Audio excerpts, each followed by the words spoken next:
இந்த அருமையான காலவெளியில் உங்கள் யாவரையும் எல்லா நாமளுக்கு மேலான இயேசு கிறிஸ்துவின் நல்ல நாமத்தை வாழ்த்துகிறேன். உங்கள் ஒவ்வொருவரையும் பார்ப்பது எனக்கு மிகவும் சந்தோஷம்.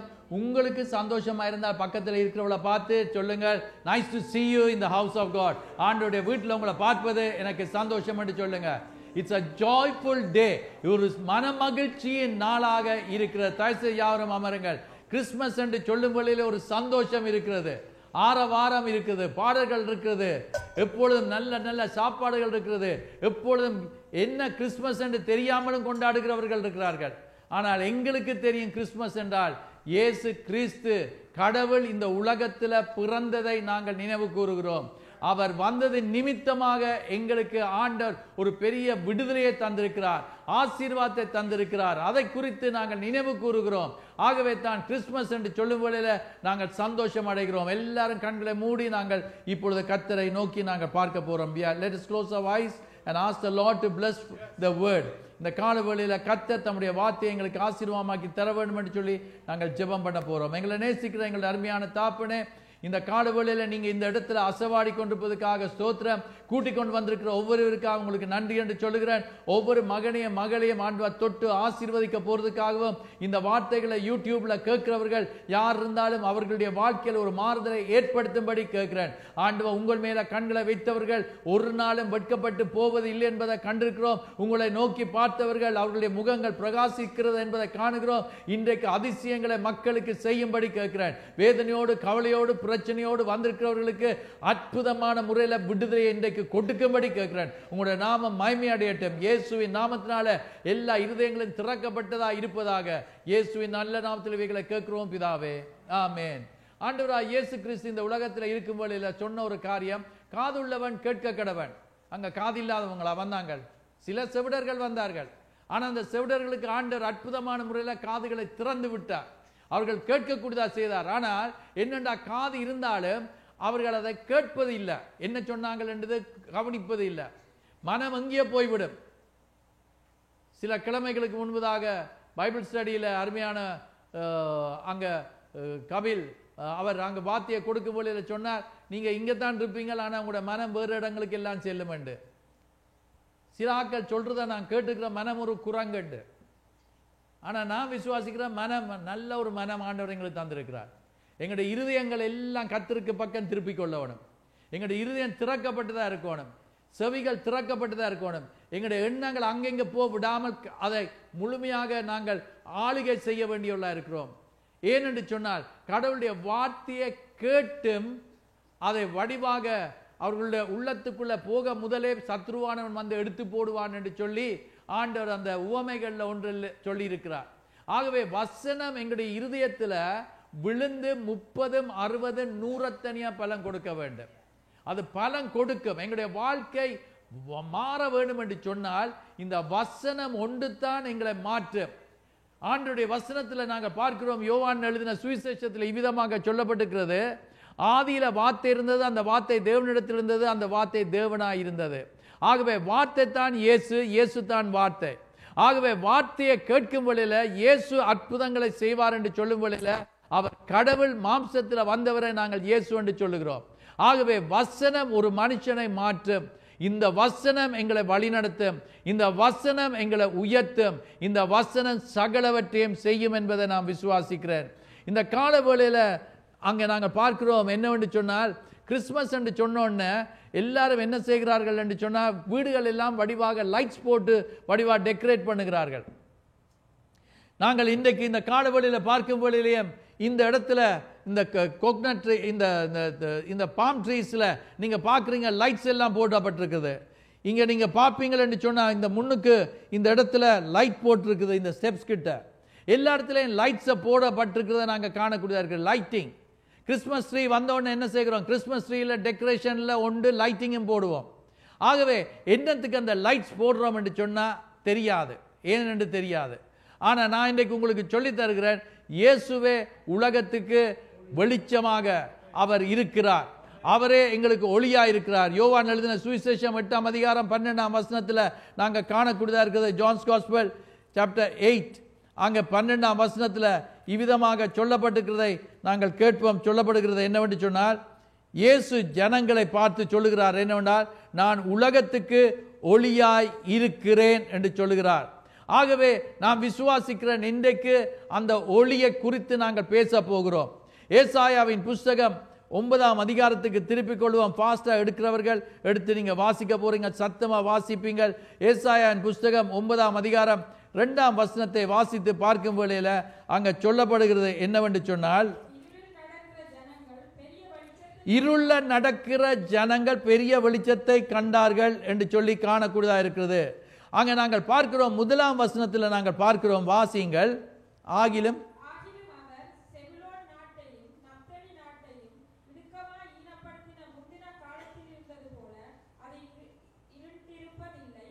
அங்க என்னவென்று சொன்னா, இந்த தேசங்கள் மிகவும் கஷ்டப்படுத்தி வேதனைப்படுத்த அசீரியா ராஜா மூலமாக கஷ்டப்பட்டு கொண்டிருந்தார்கள்.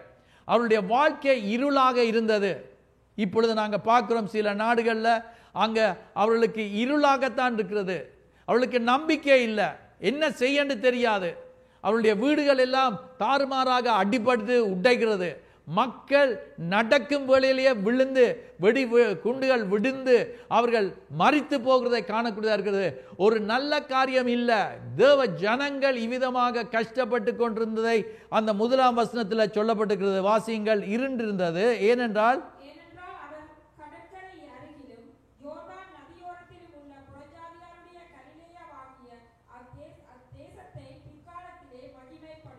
அவர் மகிமைப்படுத்துவார் என்று சொன்னா, ஆண்டவராகிய இயேசு கிறிஸ்துடைய வருகையை குறித்து அங்க சொல்லப்படுகிறது. அவரே உலகத்துக்கு வெளிச்சத்தை கொடுக்கிறவர், அதிசயமான முறையில் இருளை நீக்கக்கூடியவர். யோசிச்சு பாருங்க, இருட்டுக்குள்ள ஒரு வெளிச்சம் வந்ததென்றால் இருள் நீக்க முடியாது. ஆகவே தான் நாங்கள் பார்க்கிறோம் இந்த காலவெளியில அங்க நாங்கள் இந்த வசனங்களை குறித்து 2 ராஜாக்கள் 15ஆம் அதிகாரம் 29ஆம் வசனத்தில் இதனுடைய அர்த்தத்தை அங்க சொல்லப்படுகிறதை நாங்கள் காணக்கூடியதா இருக்கிறது.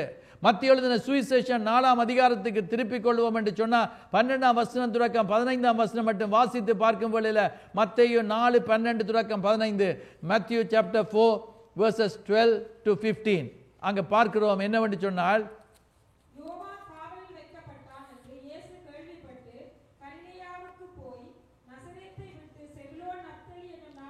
அதுதான் ஏசாயால நாங்கள் வாசிக்க கேட்டோம். செபுலோன் நப்தலி என்ற நாடுகளை குறித்து சொல்லப்படுகிறது. வாசியுங்கள்.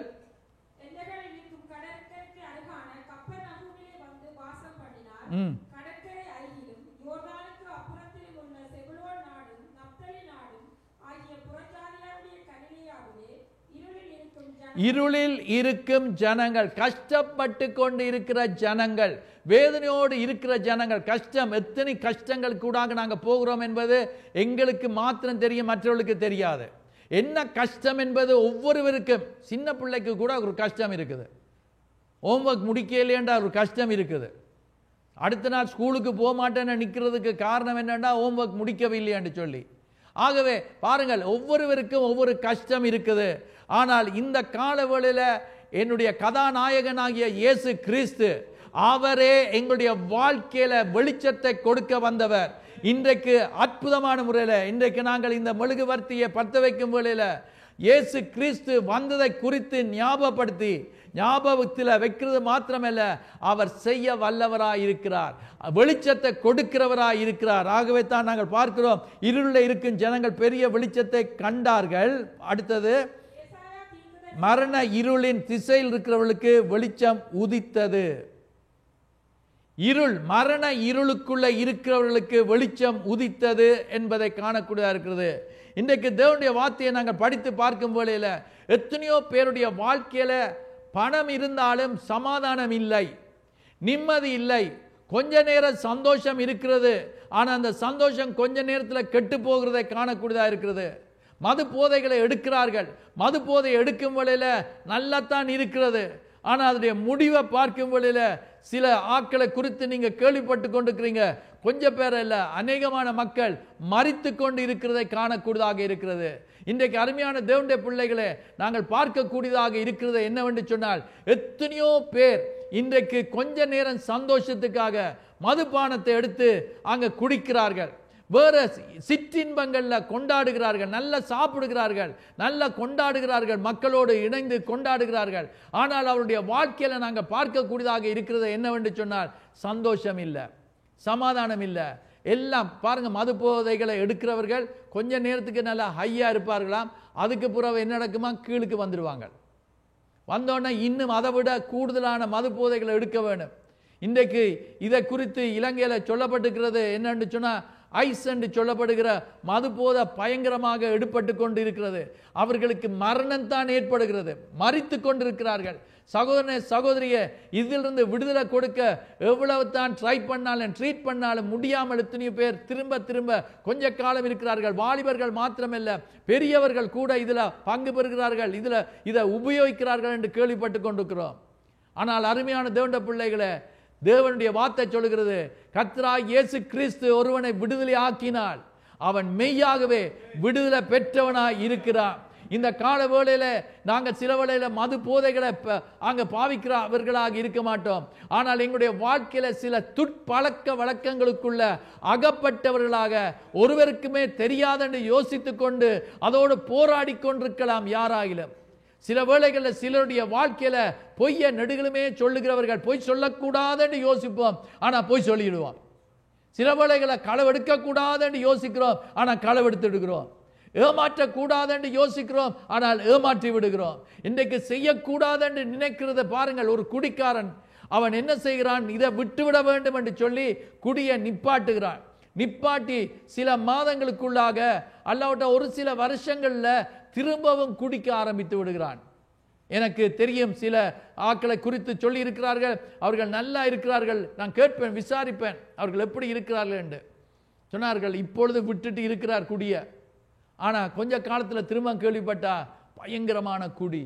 இன்றைக்கு நான் சொல்லுகிறேன், தீராத ஒரு விடுதலை வேண்டும் என்று சொன்னால், ஒரு நாளும் உங்களுக்கு தீராத பழக்கங்கள்ல, கூடாத பழக்க வழக்கங்கள்ல இருந்து ஒரு ஜெயம் வேணும் என்று சொன்னா, விடுதலை வேணும் என்று சொன்னா எங்களுக்கு நல்லா வருவோம், ஆனா திரும்பவும் கஷ்டத்துக்குள்ள போவோம். கொஞ்சம் செழிப்பா இருப்போம், அதுக்கு பிறகு சொல்ல முடியாத பிரச்சனைகள் இருக்குது. இதுதான் இருளை கொண்டிருக்கிறது. யார் என்று சொன்னா பிசாசானவன். பிசாசானவன் அவன் இருளாக இருக்கிறான், அவனுடைய ராஜ்யம் இருளா இருக்கிறது. ஏமாற்றுகிறான் அநேகரை. அவன் பொய்யனும் பொய்யுக்கு பிதாவுமா இருக்கிறான். அவன் திருடவும் கொல்லவும் அழிக்கவும் வருகிறான், வேற ஒன்றுக்கும் வரமாட்டான். ஆனா கர்த்தராகிய இயேசு கிறிஸ்து எங்களுக்கு ஜீவனை பரிபூர்ணமாக கொடுப்பதற்காக, எங்களுடைய வாழ்க்கையை மாற்றுவதற்காக, நிரந்தர சமாதானத்தை கொடுக்கக்கூடியதாக, உலகம் கொடுக்கிற பிரகாரமான சமாதானம் இல்லை, எங்களுக்கு அவர் தருகிற சந்தோஷத்தை ஒருவரும் திருட முடியாத அளவுக்கு அந்த சந்தோஷத்தை தருகிறவராய் இருக்கிறார். அந்த இயேசு தான் இன்றைக்கு எங்களுக்கு தேவை. எங்களுக்கு அந்த இயேசு தான் தேவை. இன்றைக்கு நாங்கள் பார்க்கிறோம், அங்க சொல்லப்படுகிறது, நப்தலி, செபுலோன், இப்படி கலிலியா நாடுகள்ல அங்க யார் கஷ்டத்துக்கூடாக போனார்கள் என்றால் தேவ ஜனங்கள் கஷ்டத்துக்கூடாக போனார்கள். இன்றைக்கு நீங்க கர்த்தருடைய பிள்ளைகளா இருந்து வீட்டில் நிம்மதி இல்லாமல் இருக்கலாம், சந்தோஷம் இல்லாமல் இருக்கலாம், வீட்டில் பிரச்சனையா இருக்கலாம், பிள்ளைகள் நாங்கள் சொல்லுகிறத கேட்காமல் இருக்கலாம், பிள்ளைகள் தங்களுடைய சொந்த விருப்பப்படி காரியங்களை செய்து கொண்டு போகலாம், துன்மார்க்கத்தில் ஜீவித்து கொண்டிருக்கலாம், அவர்களை குறித்து கண்ணீர் வடித்து கொண்டே நீங்கள் இருக்கலாம். உங்களுடைய வாழ்க்கையை ஆண்டவர் இன்றைக்கு மாற்ற வல்லவராய் இருக்கிறார் என்று விசுவாசித்தால் அவர் நிச்சயமாகவே அதிசயத்தை நடப்பிப்பார். அவர் அதிசயம் செய்கிறவர். அவருடைய பெயர்களில் ஒன்று அதிசயமானவர். இந்த கால வேளையில என்னுடைய தேவன் இயேசு கிறிஸ்து என்று சொல்லும் வேளையில கிறிஸ்தவருடைய கடவுள் என்று யோசிக்க கூடாது. அவர் கடவுள், எல்லா ஜனங்களுக்கும் அவர் கடவுள், ஒரே ஒரு கடவுள். அந்த கடவுள் என்ன செய்கிறார் என்று சொன்னால், தன்னுடைய வாழ்க்கையை, தன்னுடைய ஜீவனை, தன்னுடைய இரத்தத்தை சிந்துவதற்காக இந்த உலகத்துக்கு வருகிறதுக்கு காரணம், பாவத்தில் ஜீவித்துக் கொண்டிருக்கிற மக்களுக்கு விடுதலை இல்லை. அவர்கள் மிருகங்களை கொல்லுகிறார்கள், பலி செலுத்துகிறார்கள், பறவைகளை பலி செலுத்துகிறார்கள், ஆனால் திரும்பவும் பாவம் செய்கிறார்கள். அந்த நாட்களில் பழைய ஏற்பாட்டு காலத்தில் பெரிய பாவம் செய்தவன் பெரிய ஒரு மிருகத்தை கொண்டு வரணுமா. அவன் யோசிச்சு பாருங்க, ஒரு பெரிய மாட்டை கொண்டு வரும் வேளையில் ஆக்கள் இவனை பார்த்தோன்னே இவன் பெரிய பாவம் செய்துட்டான் தெரியும். அவன் பாவம் செய்து விடுதலை பெற்று இன்னொரு கொஞ்ச நாட்களில் பாவம் செய்யாமலா இருக்க போறான், திரும்பவும் ஒரு பாவம் செய்கிறான். அது தீராமல் தொடர்ச்சியாக பாவத்தில் ஜீவித்து கொண்டிருக்கும் வேளையில பலிகளை செலுத்தி செலுத்தி செலுத்தி விடுதலை பெற முடியாமல் இருக்கிறத ஆண்டவர் கண்டு அதுக்காகத்தான் மனுஷனுக்கு நான் தீர்வை கொண்டு வர வேண்டும், அவனுக்கு விடுதலையை கொடுக்க வேண்டும் என்று சொல்லி அவர் என்ன செய்கிறார் என்று சொன்னார், கடவுள் மாம்சத்தில் வந்தார், அவருக்கு ஒரு சரீரம் ஏற்படுத்தப்பட்டது என்று சொல்லி எபிரேயருக்கு எழுதின நிருபத்தில் 10ஆம் அதிகாரத்தில் சொல்லப்பட்டிருக்கிறது. ஆகவே அவர் ஒரு சர்ரத்தை ஆயத்தப்படுத்தி அந்த சர்ரத்துக்குள்ள கடவுள் பரிசுத்த ஆவியானவர் மூலமாக அங்கே நாங்கள் பார்க்கிறோம் என்ன நடக்கிறது. மரியாளுடைய வயிற்றில் அவர் அங்கே அவள் கற்பம் தரிக்கப்பட்டு அவர் இந்த உலகத்தில் பிறக்கிறதை காணக்கூடியதாக ஜீவனை கொடுத்தார் என்று சொல்லி பார்க்கிறோம். அருமையான தேவனுடைய பிள்ளைகளே, இன்றைக்கு நாங்கள் பார்க்கிறோம் என்னவென்று சொன்னால், இயேசு கிறிஸ்து அவர் உலகத்தின் பாவங்களை சுமக்கிற தேவ ஆட்டுக்குட்டி என்று சொல்லி காணக்கூடியதாக இருக்கிறது. மிருகம் செலுத்தப்பட்டது, அன்றைக்கு செலுத்தப்படுகிறது என்னவென்று சொன்னால், ஒரு ஆட்டை கொண்டு வருவார்கள், அதன் மேலே கைகளை வைப்பார்கள், தங்களுடைய பாவங்களை சொல்லுவார்கள், அதற்கு பின்பதாக அது பலி செலுத்தப்படுவதற்கும் மற்ற ஆட்டை அங்கே போக்காடு என்று சொல்லுவார்கள், அதை எடுத்துக்கொண்டு அது போய்விடும் என்று சொல்கிறார்கள். ஆனால் அதெல்லாம் வேண்டாம், நானே பலியாகிறேன் உங்களுக்கு என்று சொல்லி கடவுள் பலியானார், மரித்தார். ஆனால் மரித்தவராக இருக்கவில்லை, 3ஆவது நாள் உயிரோடு எழுந்தவர் இன்றைக்கு ஜீவனோடு இருக்கிறார். அவர் இன்றைக்கு நாங்கள் கதைக்கிறது அவருக்கு கேட்கிறது, அவரை நோக்கி கூப்பிடும் வேளையில் அவர் மறு உத்தரவு கொடுக்கிறவராக இருக்கிறார், அவர் எங்களுக்கு பதில் தருகிறவராக இருக்கிறார். ஆகவே தான் நாங்கள் பார்க்கிறோம், நாங்கள் மரித்த தெய்வத்தை வணங்கவில்லை. எத்தனையோ சமயங்களில் மதங்களில் சொல்லிக் கொடுக்கிறார்கள், கடவுளிடத்தில் எப்படி நாங்கள் செல்லலாம் என்று சொல்லிக் கொடுக்கிறார்கள். ஆனால் கிறிஸ்தவ வார்த்தைகளை, கிறிஸ்தவ படிப்புகளை படித்து பார்க்கும் வேளையில் மனுஷன் எவ்விதமாக கடவுளிடத்தில் போகலாம் என்பது அல்ல, கடவுள் எவ்விதமாக மனுஷனிடத்தில் வந்தார் என்பதை நாங்கள் காணக்கூடியதாக இருக்கிறது. அதுதான் ஒரு வித்தியாசம்.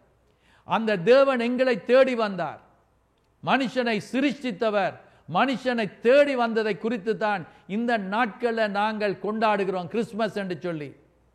இதை குறித்து நாங்கள் பார்க்கும் வேளையில் வேதனையோடு, இருள் கஷ்டத்தில், வேதனையோடு, துன்பத்தோடு, துயரத்தோடு இருக்கிறவர்களுக்கு இருளாக இருந்தால், உங்களுடைய வாழ்க்கையில் வெளியில் நல்லா சிரிக்கிறோம், வடிவாக நல்லா உடுக்கிறோம், சில வேளைகளை யோசிச்சு பாருங்கள், நீங்கள் கேள்விப்பட்டிருப்பீங்க, அங்கே நானும் கேள்விப்பட்டிருக்கிறேன், நீங்கள் கேள்விப்படாதவர்கள் இன்றைக்கு அறிந்து கொள்ளுங்கள், புருஷனும் பஞ்சாதியும் ஒன்றாக சில வேளைகளில் வருவார்களா, ஆனால் வீட்டில் போனால் அவள் மேலுக்கு போயிடுவா, மேல் வீட்டுக்கு, இவர் கீழ் வீட்டில் இருப்பார், கதை இல்லை.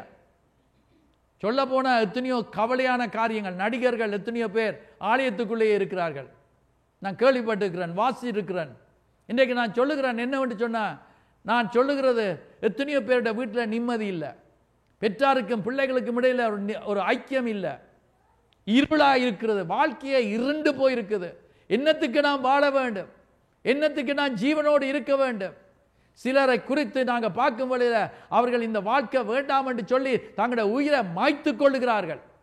இன்றைக்கு நான் சொல்லுகிறேன் என்னவென்று சொன்னால், இந்த இருளில் இருக்கிறவர்களுக்கு ஆண்டவராய் இயேசு கிறிஸ்து நம்பிக்கையை கொடுப்பதற்காகத்தான் அவர் இந்த உலகத்தில் ஒளியாய் வந்திருக்கிறார்.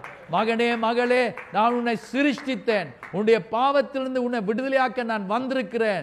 பாவத்திலிருந்து விடுதலையாக்கினால் நீ மெய்யாகவே விடுதலை பெற்றவளாக இருக்கிறது மாத்திரமல்ல, உனக்கு ஒரு நல்ல வாழ்வை கொடுக்க வந்திருக்கிறேன்.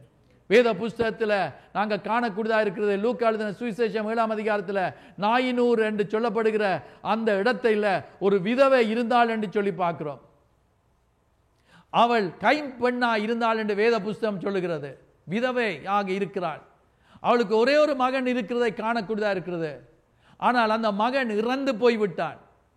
அவன் இறக்கும் வேளையில் யோசிச்சு பாருங்கள், இந்த தாய் எவ்வளவு யோசித்திருப்பா.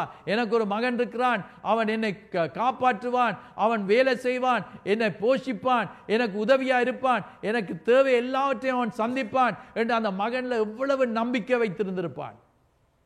ஆனால் அவன் ஒரு நாள் இறந்து விட்ட உடனே அவளுடைய வாழ்க்கையில் இருந்த எண்ணங்கள் எல்லாம் சிதைக்கப்படுகிறது. இன்றைக்கு உங்களுடைய வாழ்க்கையும் அப்படித்தான். உங்களுடைய பிள்ளைகள் உங்களை பார்ப்பார்கள் என்று யோசித்த பிள்ளைகள் உங்களை திரும்பியும் பார்க்க மாட்டார்கள். அவர்கள் உங்களுக்கு உதவி செய்வார்கள் என்று யோசிச்சும் நீங்கள் உதவி அவர்கள் செய்ய மாட்டார்கள். குழந்தையாக இருக்கும் வேளையில் நீங்கள் அந்த பிள்ளைக்கு எவ்வளவு நித்திர கொள்ளாமல் அந்த பிள்ளைக்கு பால் கொடுத்து அந்த பிள்ளைக்கு வருத்தம் வரும் வேளையில் தூக்கி வளர்த்த அதே பிள்ளை இன்றைக்கு உங்களை அம்மாண்டு சொல்ல விருப்பம் இல்லை, அப்பாண்டு கூப்பிட விருப்பம் இல்லை, உங்களுக்கு உதவி செய்ய விருப்பம் இல்லாமல் எத்தனை பேர் இன்றைக்கு வேதனையோடு இருக்கிறார்கள். வேத புஸ்தகம் சொல்லுகிறது, உன் தாயன் தாப்பனை கனம் பண்ணு என்று கர்த்தர் சொல்லுகிறார். நீ செய்ய வேண்டிய கடமையை உண்ட பெற்றாருக்கு நீ செய்ய வேண்டிய நேரத்தில் செய்யத்தான் வேண்டும் என்று சொல்லி கொடுக்கிறார். இயேசு நல்ல போதனைகளை போதித்தது மாத்திரமல்ல, செய்து காண்பித்தார். சிலுவையில் அவ்வளவு வேதனையில் தொங்கிக் கொண்டிருக்கும் வேளையிலே அவருடைய தாயார் மாத்திரம் இப்பொழுது அங்கே நிற்கும் வேளையில் அங்கே சொல்லுகிறார், ஏண்டா தாப்பன் இறந்து விட்டார். தாயாருக்கு என்ன செய்கிறார்? தனக்கு அன்பாயிருந்த சீஷனை பார்த்து சொல்லுகிறார், இதோ உன் தாய் என்று சொல்லுகிறார். தாயிடத்தில் சொல்லுகிறார், மரியாதை பார்த்து சொல்லுகிறார், இதோ உன் மகன் என்று சொல்லுகிறார். பொறுப்பை கொடுக்கிறார். அவ்வளவு வேதனையான நேரத்திலேயே இன்றைக்கு நாங்கள் கற்றுக்கொள்ளக்கூடியதாக இருக்கிறது. எங்களுடைய பிள்ளைகளை நாங்கள் வளர்க்கிற வேளையில் பிள்ளைகள் என்ன செய்யணும்? பெற்றாரை மதித்து நடக்க வேண்டும், அவளுக்கு உதவி செய்ய வேண்டும். இதுதான் நாங்கள் வேதத்தில் இருந்து கற்றுக்கொள்கிறோம். எங்களுடைய ஜீவியத்தின் மூலமாக வாழ்க்கைகள் மாற வேண்டும். இந்த பெண் வேதனையோடு எல்லாமே இருண்டு விட்டது. அவருடைய முழு உலகமே காரிருளாக பிடித்து விட்டது. லாஸ்ட் சி என்று சொல்லப்படுகிற ஒரு இடம் அமெரிக்காவில் இருக்குது. அந்த இடத்துக்கு ஒரு முறை நாங்கள் போனோம். அந்த இடத்துக்குள்ளே இருக்கும் வேளையில் அந்த இடத்துல நாங்கள் இருக்கும் வேளையில் திடீரென்று எல்லா வெளிச்சத்தையும் அணைத்து விட்டார்கள். லைட்ஸ் அணைத்து விட்டார்கள். லைட்ஸ் அணைத்தோடனே பக்கத்தில் இருக்கிற நபரை கூட பார்க்க முடியாத இருள் அவ்வளவு இருக்குது. நான் இன்றைக்கு சொல்லுகிறேன், உங்களோட வாழ்க்கையில் இருள் இப்படித்தான் இருக்கக்கூடும். உங்களுக்கு என்ன நடக்குது, என்ன ஒன்றுமே தெரியுது இல்லை, ஒன்றுமே விளங்குது இல்லை. தலை சுத்தக்கூடிய நேரத்தில், அப்படியான ஒரு பிரச்சனை நேரத்தில் நான் சொல்லுகிறேன் என்னவென்று சொன்னால், இயேசு அன்றைக்கு அந்த இறந்து போய் அந்த மகனை கொண்டு போய் அடக்கம் செய்ய போகும் வழியில சந்தித்த ஆண்டவராய் இயேசு கிறிஸ்து இன்றைக்கும் அவர் இந்த இடத்துல வந்திருக்கிறார். இன்றைக்கு உங்களுடைய ஜீவியத்தை தொடுவதற்கு, வாழ்க்கையை மாற்றுவதற்கு அவர் வந்திருக்கிறார் என்று விசுவாசித்தால் நிச்சயமாகவே தேவனுடைய மகிமையை காண்பீர்கள். கர்த்தரால கூடாத காரியம் ஒன்றுமே இல்லை. அவர் சொல்ல ஆகும், அவர் கட்டளையிட நிற்கும். இன்றைக்கு நாங்கள் பாடின பாடல்கள் அருமையான பாடல்கள். அதை சொல்லி ஆண்டவரை மகிமைப்படுத்துகிறோம். அவர் அதை நாங்கள் சொல்லும் வேளையில் ஆராதிக்கிறோம் அவரை. இன்றைக்கு நாங்கள் பார்க்கிறோம், பாடிய வந்து அவர் தொட்டார். தொட்டோன்னே சுமந்து கொண்டு போறவர்கள் நிப்பாட்டி விட்டார்கள். அவர் அந்த தாயை பார்த்து சொல்லுகிறார், அழாதே அழாதே. இன்றைக்கு அருமையான தேவனுடைய பிள்ளைகளை அழுது கொண்டு இருக்கிற அவர்களுக்கு இன்றைக்கு சொன்ன புறவும் அழுதா எனக்கு ஒன்றும் செய்ய முடியாது. கர்த்தர் சொல்லுகிறார், அழாதே அழாதே என்று சொல்லுகிறார். அவர் உன் கண்ணீரை துடைக்கிறவராக, உன் வேதனையை நீக்கிறவராக, சந்தோஷத்தை கொடுக்க இந்த இடத்துல அவர் வந்திருக்கிறார். அவர் வந்து விட்டால், இயேசு வந்த வீட்டில் சந்தோஷம்.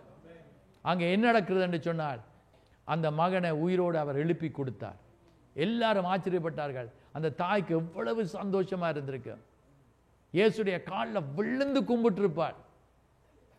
அவள் ஆச்சரியப்பட்டிருப்பாள். என்ன செய்யன்னு தெரியாது.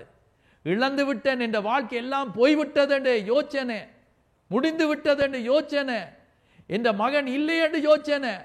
இந்த இயேசுநாதர் வந்து என்ற வாழ்க்கையில் ஒரு வெளிச்சத்தை தந்திருக்கிறாரே, ஒரு நம்பிக்கையை தந்திருக்கிறாரே. எனக்கு வருங்காலங்கள் அதிசயமா இருக்க அவர் செய்து தந்திருக்கிற இந்த நன்மைக்கு நான் எப்படி நன்றி சொல்லுவேன் என்று அவர் சொல்லியிருக்க கூடும்.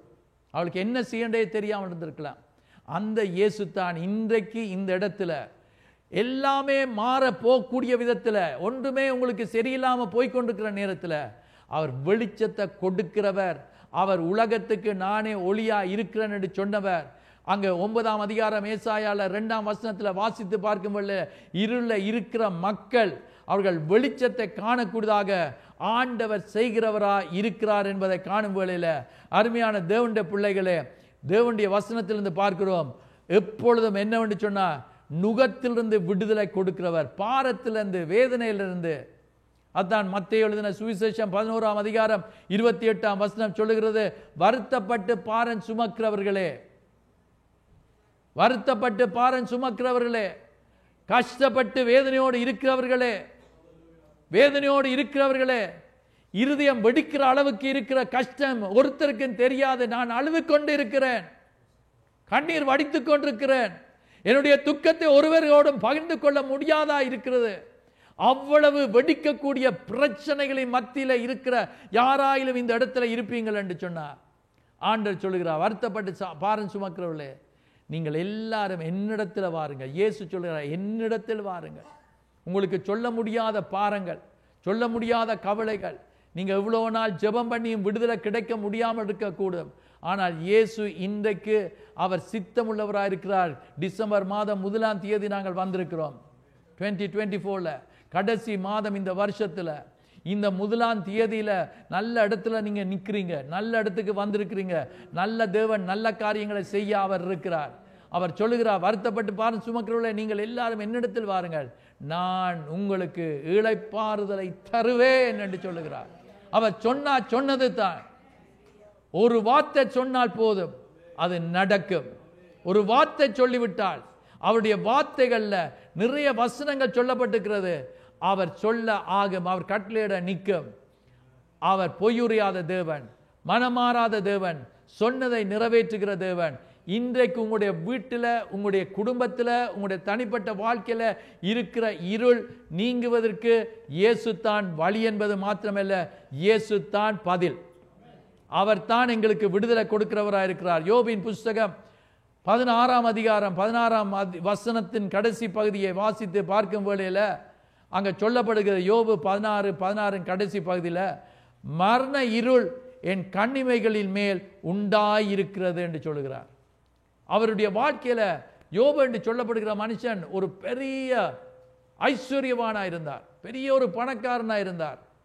அவரை மதிக்கிறவர்கள் பலர் இருந்தார்கள். கடவுளுக்கு பயந்த ஒரு மனுஷன், கர்த்தருக்கு பிரியமா நடக்கிற ஒரு மனுஷன், பிழையான காரியங்களில் ஈடுபடாத ஒரு மனுஷன். ஆனால் எதிர்பார்க்காத விதத்தில் அவனுடைய வாழ்க்கையில சூறாவளியை போல பயங்கர பிரச்சனைகள் வந்து அடித்தது. அவனுடைய குடும்பத்தில் இருக்கிற எல்லா பிள்ளைகளும் ஒரே நாளில் மரித்து விட்டார்கள். அவனுக்கு இருந்த ஐஸ்வர்யம் எல்லாம் ஒரே நாளில் போய்விட்டது.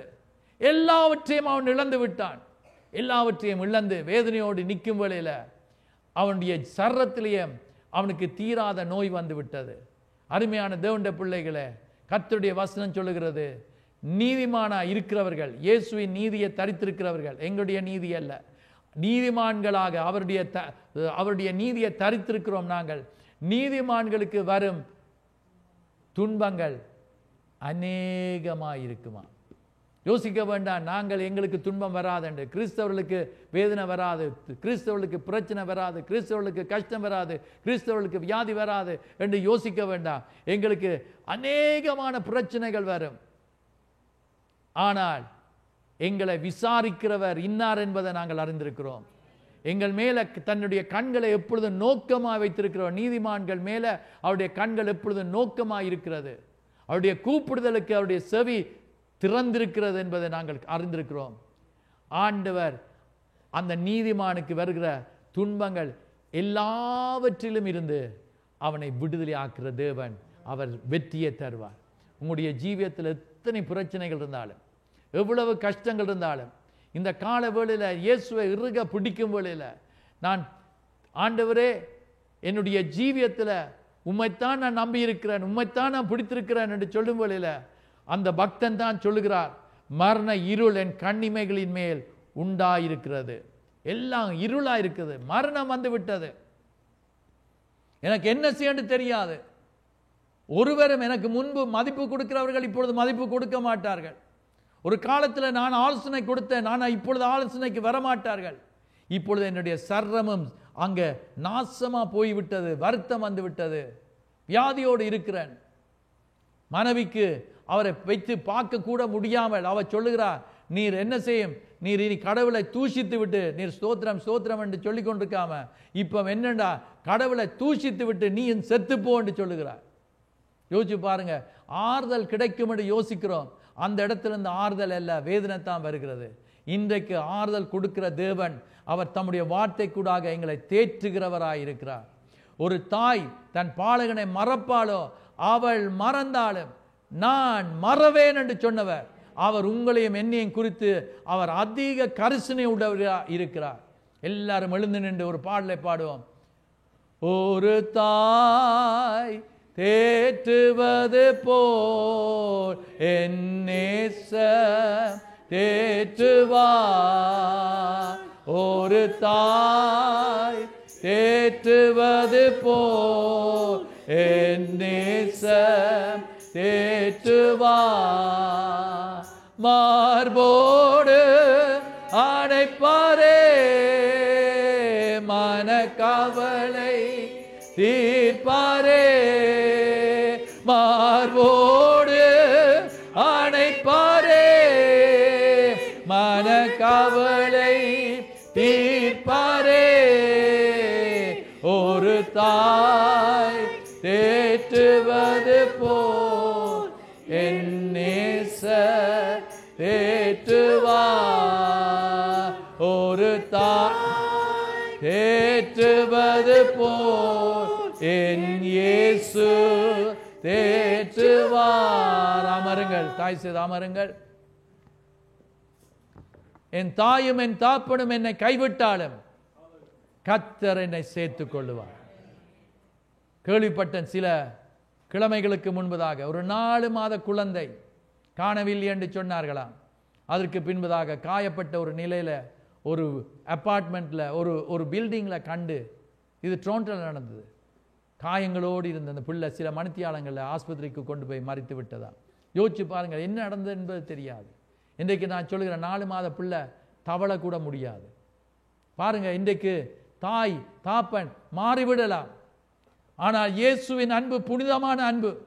அந்த அன்புக்கு ஈடாக ஒன்றுமே இல்லை. அந்த பரிசுத்த தெய்வம் அந்த அன்பின் நிமித்தமாகத்தான் தந்த ஜீவனையே தந்த சர்ரத்தையே பிட்க விட்டு கொடுத்தார். ஏனென்றால் எல்லாம் நடந்தாலும் என்னுடைய மகனும் மகளும் பாதாளம் போகக்கூடாது, இருள் இருக்கிற இடத்துக்கு போகக்கூடாது, பிசாசுக்கும் அவனுடைய தூதர்களுக்கு ஆயத்தம் பண்ணப்பட்ட நரகத்துக்கு அவங்க போகக்கூடாது, அக்கினியும் கந்தகம் எரிகிற கடலுக்கு போகக்கூடாது என்பதற்காகத்தான் இயேசு எங்கள் மேல அன்பு கூர்ந்தது நிமித்தமாக அவர் வந்து எங்களை ரட்சித்தார். அவர் சொல்லுகிறார், உனக்கு ஒரு நம்பிக்கையை நான் தருகிறேன், நானே வழி, நானே சத்தியம், நானே ஜீவன், என் மூலமாக பரலோக ராஜ்யம் வர முடியும் என்பதை அவர் சொல்லியிருக்கிறார். வேறு ஒருவரும் சொன்னது இல்லை. அந்த தெய்வத்தின் அன்புக்குள்ளே நாங்கள் எப்பொழுதும் அடங்கி இருப்போம் என்று சொன்னால் நிச்சயமா எங்களுக்கு ஆசீர்வாதமும் செழிப்பும் எங்களுடைய வாழ்க்கையில வர இருக்கிறதை காணக்கூடியதாக இருக்கிறது. எடுத்து வாசித்து பார்ப்போம். சங்கீதம் 9 5, 6 வசனங்களை வாசித்து பார்க்கும் வேளையில சங்கீதம் 91 5, 6 வசனங்களை வாசித்து பார்ப்போம். Psalm 91 verse 5 and 6 சொல்லப்படுகிறது என்னவென்றால், இரவில் உண்டாகும் பயங்கரத்துக்கும். எத்தனை பேர் இரவு நேரங்களில் சாமங்கள்ல நித்திர கொண்டு ஒரு கெட்ட கனவு கண்டு பயந்து போய் வேர்க்குது, நெஞ்சு அடிக்குது, இதயம் துடிக்குது. இப்படியான பயங்கரமான காரியங்கள் இரவு வேளைகளில் நடந்து கொண்டிருந்தாலும், சொப்பனங்கள் மாத்திரமில்லை, நிஜமாகவே காரியங்கள் நடந்து கொண்டிருந்தாலும் அந்த வசனத்தை ஆரம்பிங்க திரும்ப. இரவில்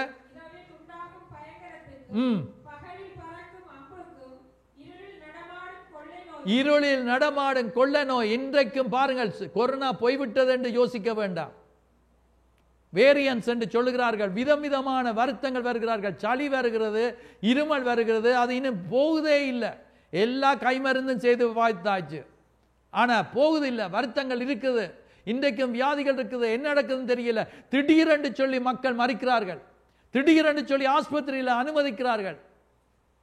இன்றைக்கு அருமையான தேவனுடைய பிள்ளைகளை, அந்த இருளுக்குள்ள வெளிச்சத்தை கொடுக்கக்கூடியவர் என்று சொன்னா, என்னுடைய தழும்புகளால் நீங்க சொஸ்தமானீர்கள், நான் உன்னை விட்டு விலக மாட்டேன், உன்னை கைவிட மாட்டேன்.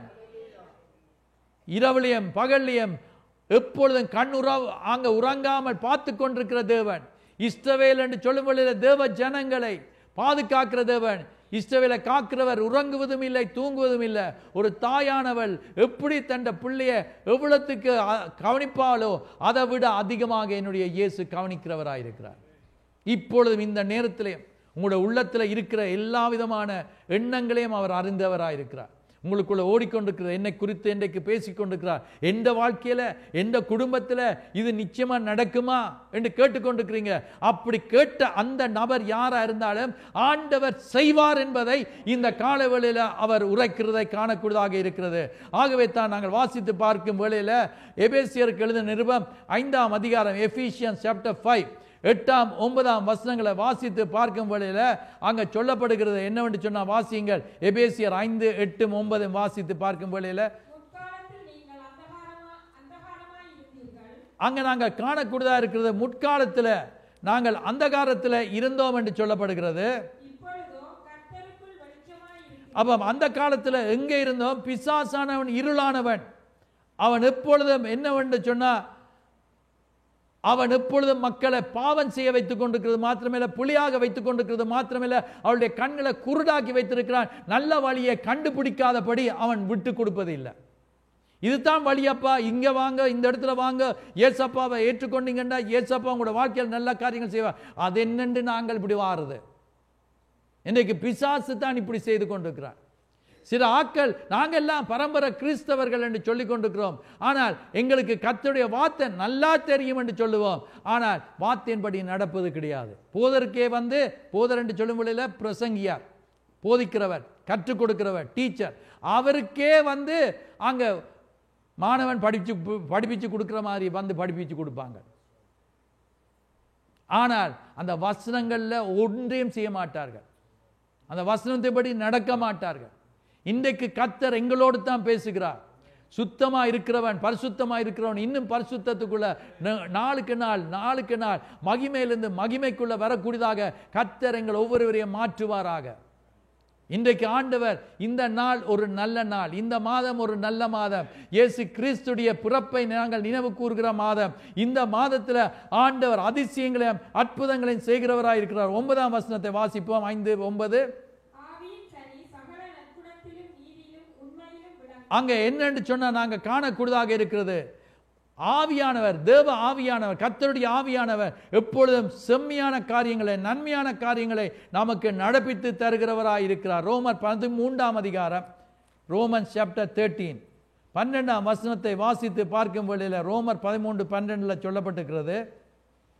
என்னவென்று சொன்னால், இரவு சென்று போயிற்று, பகல் சமீபமாயிற்று, ஆகியால் அந்தகாரத்தின் கிரியைகளை நாம் தள்ளிவிட்டு ஒளியின் ஆயுதங்களை தரித்து கொள்ள கடவோம். அப்படி என்று சொன்னால் ஆண்டவர் சொல்றார், பாவத்தை தள்ளிவிட்டு, பிழையான காரியங்கள், அந்தகாரம் என்று சொன்னால் இருள், அதுல இருந்து, இருட்டுக்குள்ள இருந்து செய்கிற காரியங்கள்ல இருந்து விடுதலை பெற்று வெளிச்சத்தின் பிள்ளைகளாக நீங்க வர வேண்டும். ஆகவே தான் நாங்க பார்க்கிறோம், இருள் என்று சொல்லும் போது பிசாசு. எனக்கு எப்போ விருப்பம் என்னன்னு தெரியுமா? வெளிச்சம் விருப்பம், பிரைட்டா இருக்க விருப்பம். சில இடங்களுக்கு போனால் ஒரே டிம் லைட்ஸ் தான். அதுக்குள்ள ஒரு முறை பல வருஷங்களுக்கு முன்பதாக இந்தியாவுக்கு ஒரு இடத்துக்கு கொண்டு போய் ரெஸ்டாரண்ட்டில் சாப்பாடு கொடுக்க கொண்டு போனார்கள். அந்த சாப்பாடுக்கு தெரியுது, ஆனால் அந்த சாப்பாட்டுக்குள்ளே பூச்சி இருக்குதா, புழு இருக்குதா, என்ன இருக்குதுன்றே தெரியாது. அவ்வளவு டிம் லைட்ஸ், நல்ல ஏசி, நல்ல இடம், தெரியுதே இல்லை. ஆனால் சாப்பாடு தெரியுது, ஆனால் சாப்பாடு எப்படி இருக்குதுன்னு தெரியல. நான் சொல்கிறேன், சில இடங்களுக்குள்ள அப்படிதான் டிம் லைட்ஸில் இருக்க விருப்பம். ஒரு சர்ச் ஒன்று நாங்கள் ரெண்ட்டுக்கு எடுத்து நாங்கள் கொஞ்ச காலம் வச்சுருந்தோம். அங்கே அந்த சர்வீஸுக்கு போகும்போது மத்தியான சர்வீஸ் வந்தவர்களுக்கு தெரியக்கூடும். அது நாங்கள் இங்கே மார்னிங் சர்வீஸ் முடிச்சுட்டு மத்தியான சர்வீஸுக்கு போவோம். அங்கே போனால் அங்கே எல்லாம் டிம் லைட்ஸில் தான் இருக்கும், எல்லாமே டிம் தான், டிம்மாக இருக்கும். அங்கே போனால் அங்கே எப்படி இருக்கும்? டிம் லைட்ஸ் இருந்தால் சாப்பிட்டுட்டு போன பிறகு எப்படி இருக்கும்? குதுகல கொண்டாட்டமே, கையெல்லாம் தட்டி தட்டி பாடணுமா, சண்டை பிடிச்சி கையை தட்டணும், நித்திர தான் தூக்கி அடிக்கும், நித்திர தூக்கி அடிக்கும். நான் அந்த கூட்டத்துக்கு போவேன், நான் பிரசங்கம் பண்ணுறது இல்லை, நெடுகிலும் வேறு ஆக்கள் பிரசங்கம் பண்ணுவாங்க. ஒரு நாள் அந்த கூட்டம் முடித்த பிறகு அந்த ஊழியங்களில் செய்கிற ஒரு சகோதரி பாஸ்டர் எனக்காக ஜெபம் பண்ணுங்கள் என்றார்கள். என்னத்துக்கு? ஒரே நித்திர தூக்கி அடிக்குது பாஸ்டர். நான் எப்படி சொல்ல, எனக்கும் தான் தூக்கி அடிக்குது. ஜெபம் பண்ணிட்டு வந்துட்டேன். இன்றைக்கு நான் சொல்லுகிறேன், இருட்டுக்குள்ள இருக்கிறது இல்லை, வெளிச்சத்தின் பிள்ளைகள் நாங்க. பரலோகத்தில் அங்க எந்த ஒரு சூரியனும் தேவையில்லையா, எந்த ஒரு வெளிச்சமும் தேவையில்லையா, இயேசுவே ஒளியாக விளக்கா இருக்கிறார். அந்த நகரத்துக்கு கேட்ஸ் இல்லையா என்றால் இரவும் பகலும் வெளிச்சம் அந்த இடத்துல இருக்குது. அந்த நகரத்தில் ஒரு இன்பம் இருக்கிறது. ஆகவே தேவனுடைய பிள்ளைகள் எப்பொழுதும் இருளின் பிள்ளைகளாக இருக்காமல் வெளிச்சத்தின் பிள்ளைகளாக மாற்றுவதற்கு கர்த்தர் இந்த காலவெளியில நம்மை அழைத்திருக்கிறவராக இருக்கிறார். ஆகவே தான் எபேசியர் 6ஆம் அதிகாரத்துக்கு நாங்கள் திருப்பிக் கொள்வோம் என்று சொன்னால், எபேசியன்ஸ் சாப்டர் 6 அங்க 16ஆம் வசனத்தை வாசித்து பார்க்கும் வேளையில இருளை எப்படி நாங்கள் வெல்லலாம் என்று சொல்லி அங்க சொல்லப்பட்டிருக்கிறது. வாசித்து பாருங்கள். verse 16ல சொல்லப்பட்டிருக்கிறது, பொல்லாங்கன் எய்யும் அக்கினியாஸ்திரங்கள் எல்லாம். பொல்லாங்கன் என்று சொல்லும் வேளையில பிசாசானவன் அவன் எய்கிற அக்கினியாஸ்திரங்கள், அவன் எய்கிற டாட்ஸ் எல்லாம், அவன் போடுகிற எல்லா விதமான ஆயுதங்கள், அவங்க என்னென்ன தாக்குதல் ஏற்படுத்துகிறானோ எங்களுக்கு விரோதமாக திடீரென்று சொல்லி எங்களுக்கு சில பிரச்சனைகளை போடுவான், திடீரென்று கவலையை போடுவான், திடீரென்று தேவையில்ல நல்லா இருந்தோம், திடீரென்று எங்களோட ஸ்பிரிட் டவுனா போகுது, திடீரென்று தேவையில்லாத எண்ணங்கள் எங்களுக்கு வருகிறது, திடீரென்று சொல்லி தேவையில்லாத கேள்விகள் வருகிறது, இன்றைக்கு சந்தேகம் வருகிறது. இப்படியானவைகளை அவித்து போடத்தக்கதாய் எல்லாவற்றுக்கும் மேலாக விசுவாசம் என்னும் கேடயத்தை பிடித்து கொண்டவளமாய் இருங்க. ஆண்டவர் சொல்லுகிறார், அந்த ஃபயரி டாட்ஸ் வரும் வேளையில், அவன் போடுற அந்த அக்கினி ஆஸ்திரங்கள் வரும் வேளையில் அதிலிருந்து தப்பித்துக் கொள்ள ஃபெய்த் என்று சொல்லப்படுகிற விசுவாசம் என்று சொல்லுகிற கேடகம் என்னென்னா, விசுவாசம் எப்படி எங்களுக்கு கிடைக்கிறது? தேவனுடைய வார்த்தையின் மூலமாக கிடைக்கிறது. விசுவாசத்தை துடக்கிறவர் முடிக்கிறவரும் இயேசு. அவர் தான் எங்களை பாதுகாக்கிறவராக இருக்கிறார். பிசாசுக்கு எதிர்த்து நில்லு, அப்பொழுது அவன் ஓடி போவான். இன்றைக்கு நாங்கள் எத்தனை பேர் நீங்கள் இந்த நேரத்தில் இவ்வளோ நேரத்திலே விடுதலை பெற்றுக்கொண்டிருக்கிறீர்கள் என்பது எனக்கு தெரியாது. ஆனால் கர்த்தர் பெரிய காரியங்களை நடப்பித்துக் கொண்டிருக்கிறார். அங்கே நாங்கள் பார்க்கிறோம் 2 கொரிந்தியர் 6ஆம் அதிகாரம் 14ஆம் வசனத்தை வாசித்து பார்க்கும் வேளையில் அங்கே எங்களுக்கும் இருளுக்கும் வெளிச்சத்துக்கும் சம்பந்தம் ஏது என்று சொல்லப்படுகிறது. 2 கொரிந்தியர் chapter 6 verse 14 கடைசி பகுதி பி பாட்டை வாசிங்கள், கிதியா வாசிங்கள். 2 கொரிந்தியர் 6ஆம் அதிகாரம். நீதிக்கும் அநீதிக்கும் சம்பந்தம் ஏது? ஒளிக்கும் இருளுக்கும் ஐக்கியம் ஏது? அதுதான் நாங்கள் பார்க்கிறோம். நாங்கள் யார் தெரியுமா? சாதாரண ஆட்கள் இல்லை. இயேசுவை ஏற்றுக்கொண்ட ஆட்கள் இந்த இடத்துல அல்லேலூயான்னு சொல்லுவோம் பார்ப்போம். ஆகவே அல்லேலூயா அல்லேலூயா சொன்ன ஆட்கள் நீங்கள் எல்லாம் என்னண்டா பைபிளில் சொல்லி இருக்குது, நீங்கள் ராஜாக்கள். சாதாரண ஆட்கள் இல்லை. ராஜா குடும்பத்துக்குள்ள வாரதுன்னா நீ ராஜா குடும்பத்துக்கு ஏற்றபடி நடக்கணும். நீங்கள் உங்களுக்கு தெரியும், ஒரு ராஜா குடும்பத்தில் கல்யாணம் கட்டி வாரதுன்னு சொன்னால் அந்த ராஜா குடும்பத்தில் இருக்கிற மரியாதைகள், அவங்க செய்து வார பழக்க வழக்கங்கள் கற்றுக்கொள்ள வேண்டும். எத்தனை பேருக்கு அதுக்கு தெரியும்? கல்யாண வீட்டுக்கு போகும்பொழியில், அந்த ராஜா குடும்பத்தில் போகும்பொழிலையும் அவங்களோட உடுப்பு எப்படிப்பட்டதாக இருக்கணும். சும்மா ஸ்லீவ்லெஸ் எல்லாத்தையும் வெட்டிங் அண்டைக்கு சர்வீஸ் நேரத்துக்கு போட்டுக்கொண்டு போக முடியாது. குயினோட இடங்களில் கல்யாணம் நடக்கிறத நீங்கள் பார்த்துருப்பீங்க. எப்படி வெளிக்கிட்டு போகணும். இங்கே எங்களோட இடங்கள்ல எல்லாம் வித்தியாசம். அரை நிர்வாணத்தோடு தான் மாறுது. ஆண்டு ஸ்தோத்திரம். எனக்கு இப்போ 3 போதர் மாதிரி உதவிக்கு ஆண்டவர் தந்திருக்கிறார். ஒரு நாள் நான் இப்படி தான் ஒரு கல்யாணம் வீட்டை நடத்த வந்தேன், திடுக்கிட்டு போனேன். குறுக்கோட வந்திருக்கிறாங்க 2 கடவுளே. அண்டைக்கு இருந்து ஒரு தீர்மானம் எடுத்தோம், கல்யாணத்துக்கு முதல் உடுப்பு எல்லாத்தையும் எங்களுக்கு காட்ட வேணும் என்று சொல்லி. பாஸ்டர் ரெபேக்கா எல்லாத்தையும் போய் செக் பண்ணுவா, கொண்டாந்து போட்டு காட்டணும். எல்லாத்தையும் ரெடி ஆக்கின பிறகு தான் நாங்கள் கல்யாணம் வீட்டை நடத்துவோம். கஷ்டம்தான். எங்களோட இடத்துல இல்லாட்டியும் இங்கே 100கணக்கான போதர்மார் இருக்கிறாங்க இடங்கள் கல்யாணம் நடத்துறதுக்கு. எங்களோட இடத்துல இருந்தால் ஒழுங்காக இருக்கும். ஏன்னா கத்தர் அதுதான் விரும்புகிறோம். நாங்கள் ராஜாக்கள் இங்கே கத்துறோம், போனால் ரோட்டில் இருந்தவன் மாதிரி, ரோட்டில் இருந்தவன் கூட நல்லா படிக்கிட்டு வருவான். இப்போ அதுதானே ஃபேஷன். உண்மையாக நான் சொல்கிறேன், அந்த காலத்தில் ஒரு ஸ்லீவ்ஸ் ப்ளூ கலர் போட்டு இன்னொரு ஸ்லீவ்ஸ் ரெட் கலர் போட்டு வருவீங்களா? உண்மையாக சொல்லுங்கள். ஐயோ துணி காணாதுன்ட்டு அங்கே போய் துணியை வாங்கி அதை தச்சு போடுவோம். ஆனால் இன்றைக்கு என்னென்னா சூட்லேயே மாறி போட்டுட்டு வராங்க. ஒரு சைட் ப்ளூ, ஒரு சைட் க்ரீன், அல்லாட்டா ரெட், நல்லா தெரியக்கூடிய. இங்கால திரும்பினா ரெட், இங்கால திரும்பினா ப்ளூ. இன்றைக்கு என்ன ஃபேஷன், என்ன ஸ்டைல்? பல வருஷங்களாக இருக்கிற ஃபேஷன் இல்லை. ஆனால் நாங்கள் ராஜாக்கள். நான் என்னத்துக்கு சொல்ல வருகிறேன் தெரியுமா? நாங்கள் ராஜாக்கள். எங்களுடைய பழக்க வழக்கங்கள் வித்தியாசம். ஓமா இல்லையா? நான் சொல்கிறேன். இப்போ இங்கே சத்தத்தை காண இல்லை, எல்லாம் வாய மூடியாச்சு, அட்டைக்கு வாசிக்கிறத நிப்பாட்டியாச்சு. நாங்கள் ராஜாக்கள். ஆகவே நாங்கள் வேறு ஆக்கள், வித்தியாசமான ஆக்கள். ஆகவே amen, praise the Lord, thank you very much. என்னன்னு சொன்னால் எங்களோட கல்யாணம் எங்களோட குடும்பத்துக்குள்ளே வாருதுண்டா எப்படி வரணும்? வந்து பழக்க வழக்கங்களை பழகி கிறிஸ்தவனாக வந்து இயேசுவின் பிள்ளையா. நாங்கள் வேற குலம் என்ன? நான் சொல்றது உங்களுக்கு விளங்குதா? எத்தனை பேருக்கு விளங்குது? இப்போ எஸ், அதுதான். நாங்கள் வேறு ஆக்களோட சம்பந்தம் கலக்க மாட்டோம். அதுதான் பைபிள் சொல்லுது. வாசிங்க அந்த கிதியில், அந்த வாசி கொண்டு வாங்க. அதில் என்ன சொல்லியிருக்கேன் கிதியில் சத்தமாக வாசிங்க. ஒளிக்கும் இருளுக்கும். யோசிச்சு பாருங்க, இந்த இடத்துல லைட்ஸ் ஆஃப் பண்ணா இருட்டு, லைட்ஸ் ஆன் பண்ணா வெளிச்சம் வந்தோடனே இருள் பறந்து போகணும். வாசிங்க தொடர்ந்து. கிறிஸ்துவுக்கும் பேலியாளுக்கும் என்ன இசைவு என்னது இருக்குது? ஒன்றும் இல்லை. எங்களுக்கும் அவைகளுக்கும் ஒன்றும் இல்லை. வாசிங்க. விசுவாசிக்கும் அவிசுவாசிக்கும் பங்கேது. இன்றைக்கு நாங்க பார்க்கிறோம்.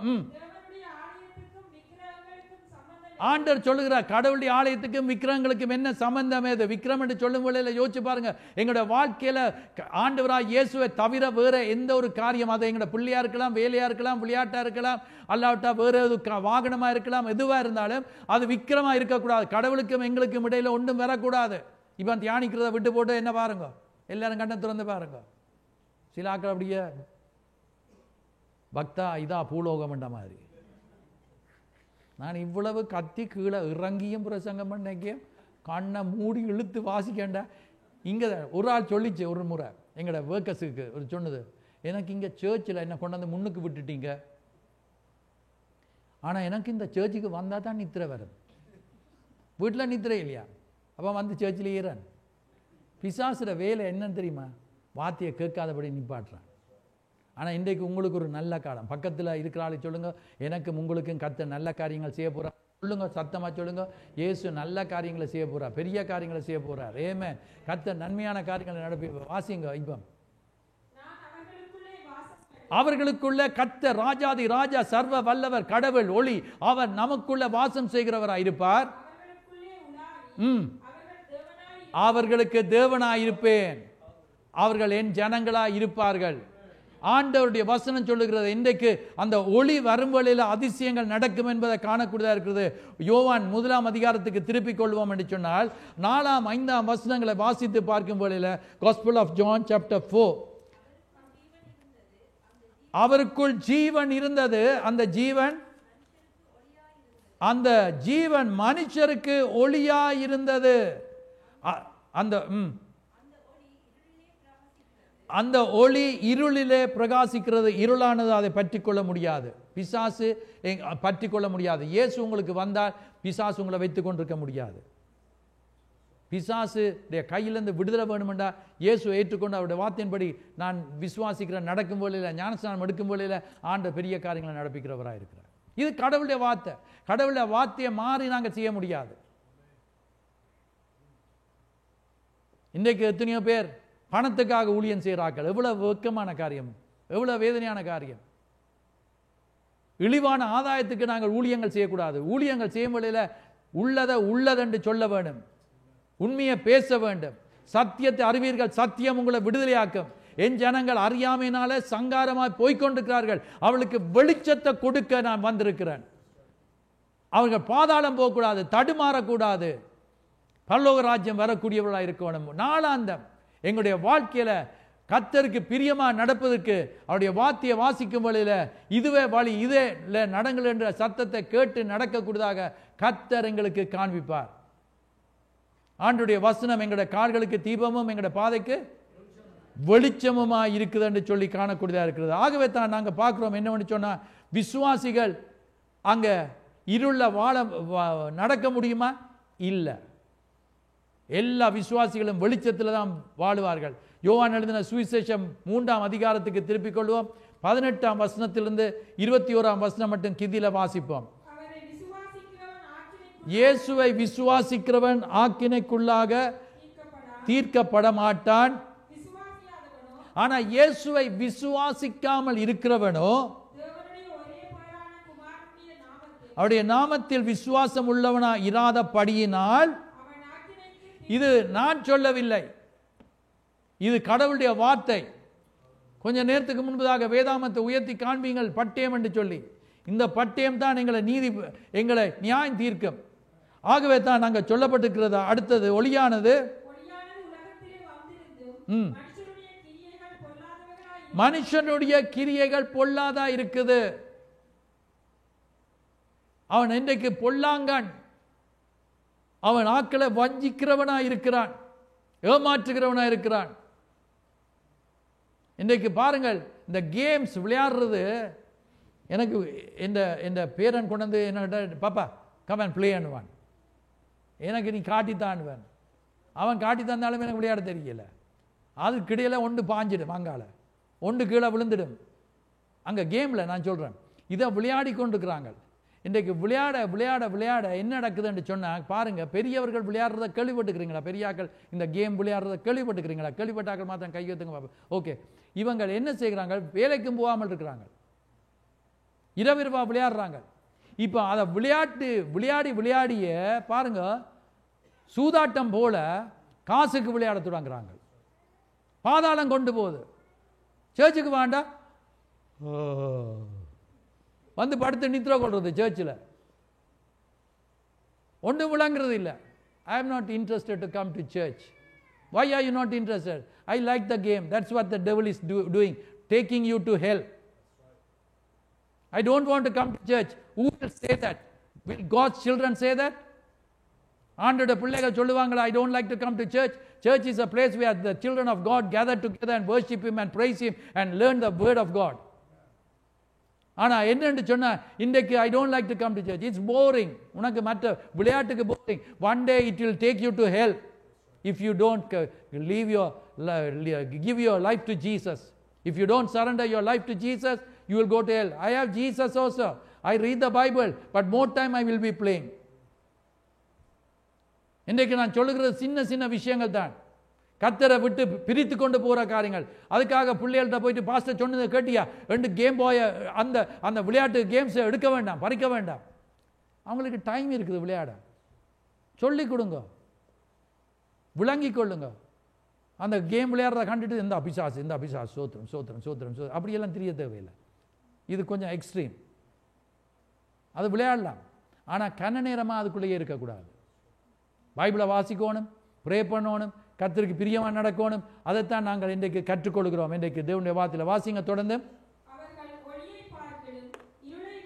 அவர்கள் ஒளியை பார்க்கலும், கர்த்தருடைய, நான் இப்போ சொன்னது தான், கர்த்தருடைய வீட்டுக்கு வாரதை பார்க்கலும் அவங்களுக்கு கர்த்தருக்கு பிரியமில்லாத காரியங்களை செய்வது தான் விரும்புகிறார்கள், இருளை விரும்புகிறார்கள்.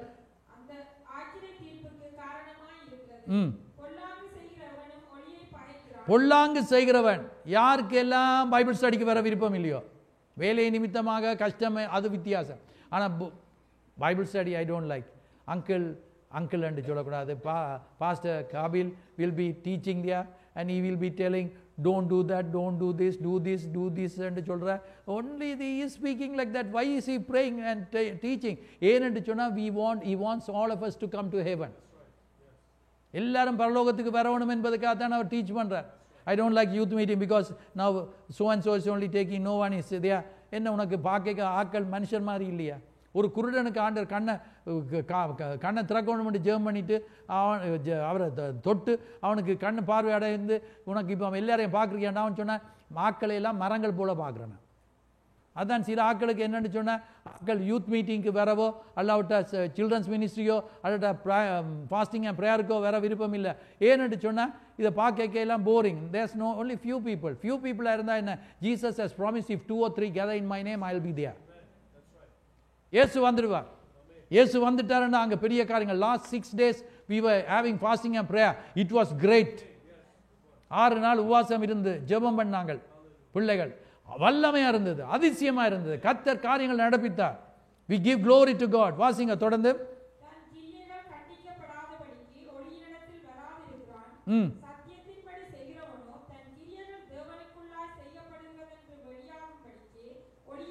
இப்ப ஒளி என்று சொல்லும் பொழுதுல இயேசுவை தான் சொல்லப்படுகிறது.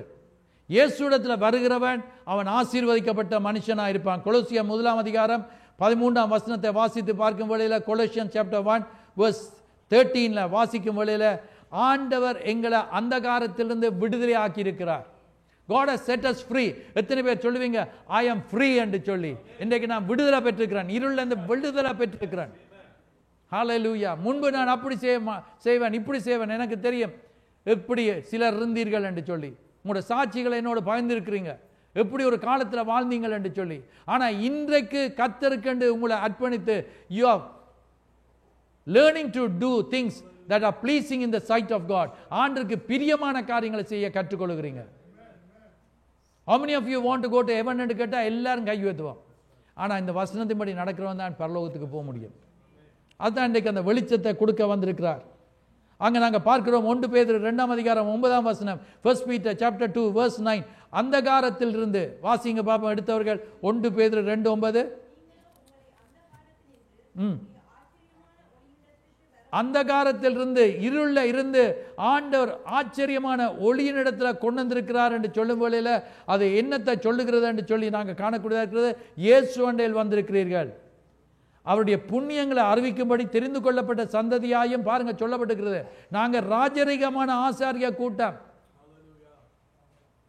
அதான் நாங்கள் சும்மா போயிட்டு குப்பைக்குள்ள யாரெண்டாலும் போயிட்டு குப்பைக்குள்ள நீங்கள் எல்லாரும் போயிட்டு கல்யாணம் கட்ட போய்க்க கேட்குறீங்களே என்ன ஒரு கேள்வி ஒன்று கேட்பீங்க. சில ஆக்கள் அநேகமாக கேட்பீங்க, என்ன படிச்சிருக்கிற கேட்குறாங்களா இல்லையா? அதான் நான் சொல்கிறது, எப்படி என்னாலும் ஏதாண்டாலும் படித்து ஒரு சர்டிஃபிகேட்டை தூக்கிட்டு ஏன்னா அதை வச்சுருந்தா வருவாங்க, நீ வேறு விருப்பமான வேலை செய்துட்டு போ. ஆனால் கேட்பாங்களே என்ன படிச்சிருக்கிறேன்ட்டு. தாய் தாப்பன் வரும் வழியில் தங்களோட பிள்ளைகள் நல்லா இருக்கணும்னு தான் விரும்புவாங்க, நல்லா இருக்கணும் விரும்புகிறார்கள்.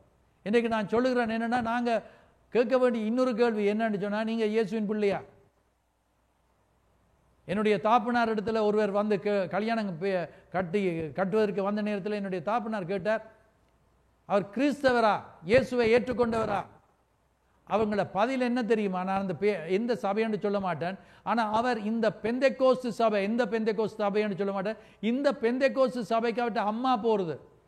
எடா பாவி, நான் கேட்குறது, அவன் ரசிக்கப்பட்டுக்கிறான், அவன் இயேசுவை ஏற்றுக்கொண்டான். அம்மாவை பற்றிக்கு நான் கேட்கல, அம்மாக்கா கல்யாணம் கட்ட போகிறோம் மகன். இன்றைக்கு அதுதான் எங்களுக்கு தெரிய வேணும், கேட்க வேணும் ஒரு கேள்வி. இயேசுவை ஏற்றுக்கொண்ட இந்த பிரசங்கம் விரும்ப மாட்டார்கள்.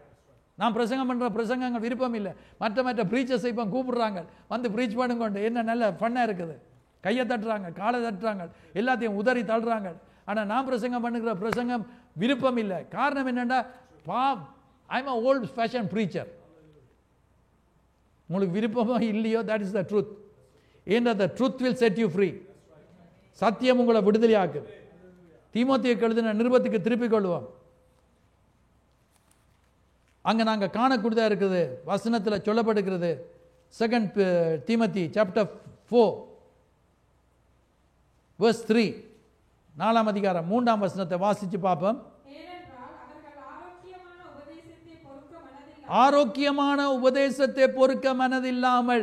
இப்போ மாடர்னாக ப்ரீச் பண்ணுங்க, மாடர்னாக ப்ரீச் பண்ணுங்க. எப்படி ப்ரீச் பண்ணு? நீ என்ன செய்தாலும் நீ பரலோகம் வருவ. நல்ல பிரசங்கம் தான், ஏமாத்திர பிரசங்கம். நீ ஜெர்மன் அவசியம் இல்லை, என்று அவர் கிருபை உள்ளவர். நல்ல பிரசங்கம், ஏமாத்திர பிரசங்கம். இந்த பிரசங்கங்களை கேட்டு ஏமாந்து போக வேண்டாம். கொஞ்ச காலத்துக்கு எல்லாம் நல்லா தான் ஜொலிக்கும், திடீரென்று பட்டு போம். நீ போறது பாதாளத்துக்கு போம். பிசாசு தண்ட தூதர்களை ஆயத்தப்படுத்தி வச்சிருக்கிறான். இப்படி பிரசங்கங்களுக்கு பிரசங்கத்தை கேட்கும் வேளையில அவருடைய வார்த்தை சம்மட்டியா இருக்குதா, அடிச்சு உட்டச்சு நொறுக்குமா. பைபிள்ல சொல்லி இருக்குது, இருதயத்தை உட்டச்சு நொறுக்கி அதை காயம் கட்டுமா. அப்படிப்பட்ட வார்த்தை தான் இன்றைக்கு எங்களுக்கு வேணும். அன்றைக்கு ஒரு நாள் கபில் ப்ரீச் பண்ணும் போது நான் சொன்னேன், I love that way you're preaching. நீ பிரசங்கம் பண்ணுறது எனக்கு விருப்பம். Some people don't like Kapil the preaching, ஆனால் ஐ லவ் இட். அது சொல்லுவாங்க, அவர் உங்களை மாதிரி தானே, அதனால தானே. வேற என்ன? வளர்க்குறதா கர்த்தருடைய வார்த்தையில் படித்தால் அந்த வாத்தியம் படி படிப்பிக்கும் போது ஆசீர்வாதமாக இருக்குது. இந்த மகனுக்கு தமிழ் முந்தி தெரியாத ஒழுங்கா, இன்றைக்கு தமிழில் டிரான்ஸ்லேட் பண்ணுறார். ஆண்டவருடைய ஒரு கிருபை தானே இல்லையா? கர்த்தருடைய கிருபை. டாக்டர் மார்க் வெள்ளிக்கிழமையில வந்து பாருங்க, தமிழ்லையும் பிரசங்கம் பண்ணுவார், பைபிள் ஸ்டடி நடத்துவார், இங்கிலீஷ்லேயும் நடத்துவார், 2 பாஷையிலையும் பேசுவார். பாஸ்டர் ரெபேக்கா தமிழில் உங்களோட கதைக்கிறா, இங்கிலீஷில் ப்ரே பண்ணுவார். எங்களுக்கு நல்ல போதர் மாதிரி ஆண்டவர் தந்திருக்கிறார். ஆகவே தான் வாசிங்க அந்த 4ஆம் அதிகாரம் 3ஆம் வசனத்தில்,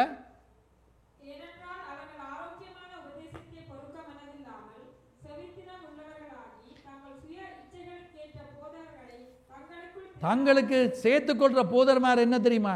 தம்பி ஆடு, பாட்டு போடு, துடங்கு ஆட்டு.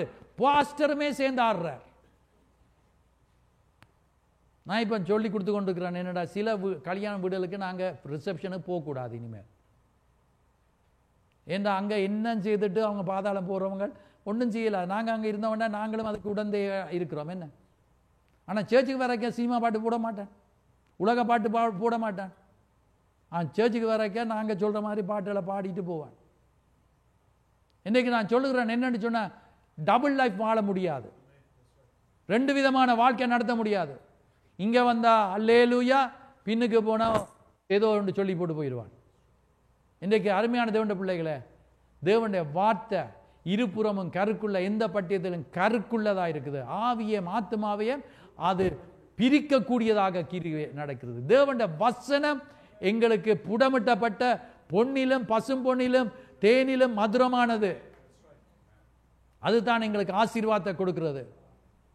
இன்றைக்கு 1ஆம் தேதி நல்ல நாள், நல்ல ஆசீர்வாதம், நல்ல சாப்பாடு, ஆவிக்குரிய சாப்பாடு. நான் கதைக்கிறேன், நல்ல வார்த்தை இன்றைக்கு ஒரு வாழ்க்கையை மாற்றுவார். நான் எனக்கு மார்க்ஸ் கொடுத்துட்டு போறேன். நல்ல பிரசங்கம் பண்ணி நானே எனக்கே சொல்றேன். நீங்களும் கை தட்டுறீங்க. இன்றைக்கு அருமையான தேவனுடைய பிள்ளைகளே, தேவனுடைய வசனத்தில் சொல்லப்பட்டிருக்கிறது. மத்திய எழுதின சுவிசேஷம் 8ஆம் அதிகாரம் 12ஆம் வசனத்தை வாசித்து பார்க்கும் வேளையில, மத்திய 8:12 வாசிங்கள். மத்திய 8ஆம் அதிகாரம் 12ஆம் வசனம்.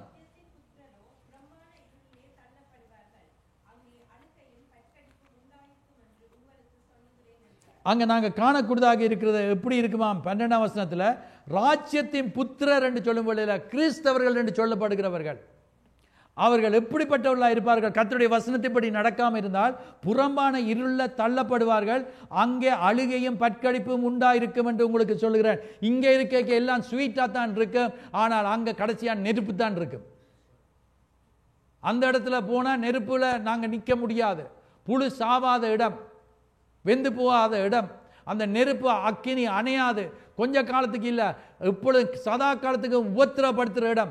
அங்க போகக்கூடாது என்று தான் இயேசு கிறிஸ்து இந்த உலகத்தில் ஒளியாய் வந்து வழியை காண்பித்து கண்ணை திறந்து எங்களை பரலோக ராஜ்யத்துக்கு கொண்டு போகிறவராய் இருக்கிறார் என்பதை காணக்கூடியதாக இருக்கிறது. யோவான் 12ஆம் அதிகாரம் 46 48 மட்டும் வாசித்து பார்க்கும் வழியில், யோவான் 12ஆம் அதிகாரம், ஜான் சாப்டர் 12 verse 46 48 மட்டும் வாசித்து பார்ப்போம். அங்க சொல்ல, என்னில் விசுவாசமா இருக்கிறவன், இயேசுல விசுவாசமா இருக்கிறவன் மாத்திரம் அல்லேலூயா சொல்லுவோம். ஆகவே விசுவாசமா இருக்கிறவன் என்ன செய்வானா, இருள இராதபடிக்கு நான் உலகத்தில் ஒளியாக வந்தேன். அதுதான் இன்றைக்கு இந்த ஒளியை குறித்து பிரசங்கம் பண்ணி கொண்டிருக்கிறோம். அடுத்த 3 சண்டேஸும் நீங்க பார்க்க போறீங்க. கர்த்தருடைய வசனம் பயங்கரமா வரப்போகுது, ஆசீர்வாதமா இருக்க போகுது, பிளெஸிங்கா இருக்க போகுது. அவர் அங்க நிச்சயமாகவே எங்களுடைய ஜீவியங்களை மாற்ற. Don't miss even one Sunday. ஒரு ஞாயிற்றுக்கிழமையை மிஸ் பண்ண வேண்டாம். ஆண்டவர் பெரிய காரியங்களை செய்ய போறார். வாசித்து பாருங்கள். ஒருவன் என் வார்த்தையை கேட்டும்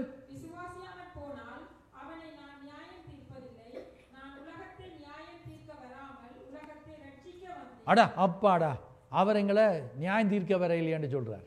பெரிய ஒரு சந்தோஷம். என்ன அடுத்ததை வாசிப்போம். என்னை தள்ளி என் வார்த்தைகளை ஏற்றுக்கொள்ளாதவனை நியாயம், பாருங்கள் கவனிங்கள், நியாயம் தீர்க்கிறது ஒன்று இருக்கிறது. அப்ப என்ன நியாயம் தீர்க்குமாம்? வசனம் என்ன நியாயம் தீர்க்கும். இன்றைக்கு நான் பிரசங்கம் பண்றேனே, இந்த வார்த்தைகள் கர்த்தருடைய வார்த்தைகள். ஆகவே இந்த வார்த்தைகள் எங்களை நியாயம் தீர்க்க போகிறது. வேற ஒன்றும் நியாயம் தீர்க்க போறது இல்லை. அந்த இடத்துக்கு லாயரை கொண்டு வர இயலாது. லாயர் வந்து அக்கார்டிங் டு லைக் திஸ் என்று சொல்லி காட்ட மாட்டார். Everyone will have to stand before the Almighty God. சர்வ வல்லவருக்கு முன்பதாக ஒவ்வொருவரும் நாங்கள் போய் நிற்கணும். போதருக்கு கூட வேலை என்னண்டா, அவருடைய ஜனங்களை குறித்து அவர் கொடுக்க வேணும் மறு உத்தரவு. பைபிளில் இருக்குது. அதனால தான் முன்னுக்கு பின்னுக்கு வந்து கொண்டிருக்கிறேன். சிலர் சொல்றாங்க, இதுக்குள்ள எல்லாம் நீங்க வராதீங்க, நீங்க எங்களை விட்டுடுங்க, நாங்கள் எங்களை விருப்பப்படி செய்கிறோம். உன்னை குறித்து நீ இந்த இடத்துல இருப்பாயன்னு சொன்னா, if you are a search believer in this search, இந்த சபையில் நீ ஒரு விசுவாசியா இருப்பாயண்டா, உன்னை குறித்து சாட்சி நான் கொடுக்க வேண்டிய காரணம் இருக்குது. அப்போ உங்களுடைய நன்மையான காரியங்கள், உங்களுக்காக எங்கள் ஒரு சிறு கூட்டம் இருக்குது, உங்களுக்காக இரவும் பகலும் ஜெபம் பண்ற ஆட்கள் நாங்கள் இருக்கிறோம். நீங்கள் நல்லா இருக்கணும்னு சொல்லி ஜெபம் பண்ணுறோம். கர்த்தருக்குள்ளே வர வேணும். இந்த church is a blessed church. நான் அதை விசுவாசிக்கிறேன். ஏன்னு சொன்னால் we are praying. நாங்கள் ஜெபிக்கிறது. ஒருவனுக்கு ஒரு வருத்தம் சொன்னால் பேசாமல் விட்டுட்டு இருக்க மாட்டோம். நாங்கள் உடனே கூடி சேர்ந்து ஜெபம் பண்ணுவோம், இன்ஃபர்மேஷன் கொடுப்போம். சீரியஸ் மேட்டர் சொன்னால் உடனே அங்கே பல மக்கள் ஜெபம் பண்ணுவார்கள். இன்றைக்கு அருமையான தேவனுடைய பிள்ளைகளை, கர்த்தருடைய வார்த்தை தான் எங்களை நியாயம் தீர்க்க போகிறது.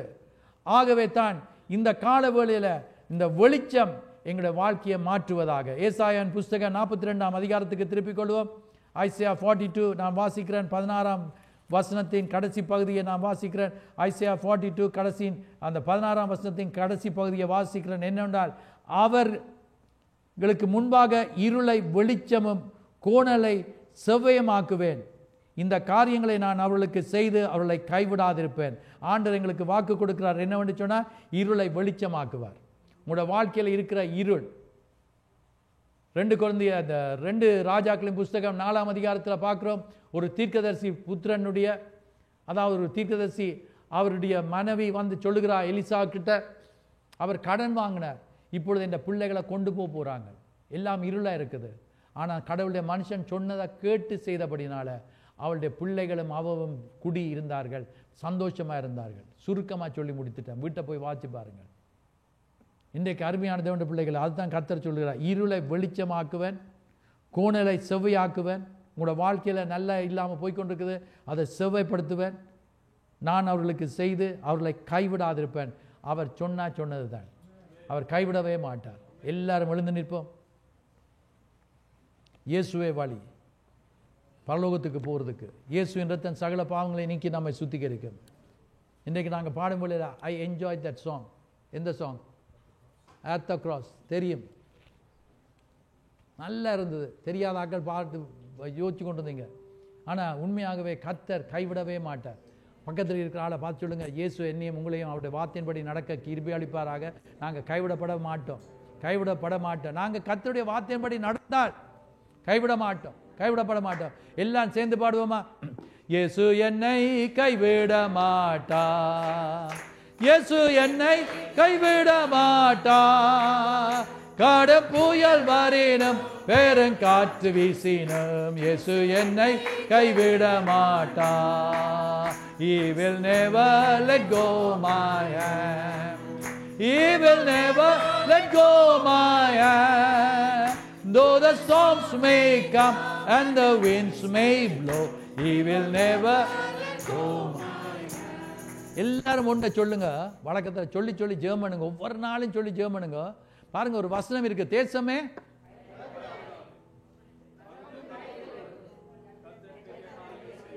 ஆமென். நல்ல ஒரு வசனம். என்ன நல்லா உங்களுக்கு பாடமாக இருக்குது. தெரியாதாக்கள் முடிச்சுறாங்க, பரவாயில்ல, இதை தெரிஞ்சுக்கொள்ளலாம். இப்போ என்ன செய்ய போறோம்டா, தேசமே என்று சொல்லாம கிறிஸ்டியன் ஃபேமிலி வர்ஷிப் சென்டரே, பயப்படாதே, மகிழ்ந்து களி கூறு, கர்த்தர் பெரிய காரியங்களை செய்வார். ஹல்லேலூயா, glory. கர்த்தர் பெரிய காரியங்களை செய்வார். ஒவ்வொரு நாளும் சொல்லி சொல்லி ஜெபம் பண்ணுங்க. ஒவ்வொரு நாளும் சொல்லி சொல்லி ஜெபம் பண்ணுங்க. ஆண்டவர் பெரிய காரியங்களை செய்வார். I am so glad Jesus lifted me, singing glory, hallelujah. Jesus lifted me. I'm on my way to heaven, shouting victory. Hallelujah. Satan had me bound, but Jesus set me free. என்ன பிசாசு கட்டி வைத்திருந்தான், ஆனால் இன்றைக்கு விடுதலை பெற்றிருக்கிறேன். உங்களுக்கு சொல்லுகிறேன், ஆண்டவர் உங்களுக்கு விடுதலை கொடுத்திருக்கிறார். கரங்களை தட்டி ஆண்டவரை மகிமைப்படுத்துவோம். Hallelujah. Can we sing that song on the what can watch, not what can watch, what did we sing now recently? At the cross, at the cross. எல்லாரும் சேர்ந்து பாடுவோமா? ஓவர்ல போடக்கூடிய ஆட்கள் போட்டு விடுங்க பாப்போம். At the cross, where I first saw the light, and the burden of my heart rolled away. It was there by faith I received my sight, and now I am happy all the way. சிலுவை அண்டையில் நம்பி வந்து நிற்கையில், hallelujah, hallelujah, thank you Lord. எந்த நேரமும் எனதுள்ளத்திலும் ஆனந்தம் பொங்கி பாடு. எங்களுக்கு ஆனந்தம், அந்த பாட்டில் பாடுவோம், பேரானந்தம் பொங்கி பாடுவேன். பொங்கி பொங்கி சந்தோஷம் பொங்கிக் கொண்டு இருக்கும். அந்த சந்தோஷத்தை நிப்பாட்ட முடியாது. எங்களுக்கு சிலருக்கு அந்த விசில் அடிக்கிற அந்த கெட்டில் இருக்குது, தண்ணி கொதிக்க தொடங்கணும்னு அதை விசில் பண்ணும். இப்ப விசில் கேட்டது, பொங்குது, ஆனந்தம் பொங்குது, சந்தோஷம் பொங்குது. எத்தனை பேர் துக்கத்தோட இருந்தாலும் ஆண்டவர் மாற்றுவார். எல்லாம் சேர்ந்துவோம். At the cross, where I first saw the, hallelujah, rolled away. It was there by faith I received my sight, and now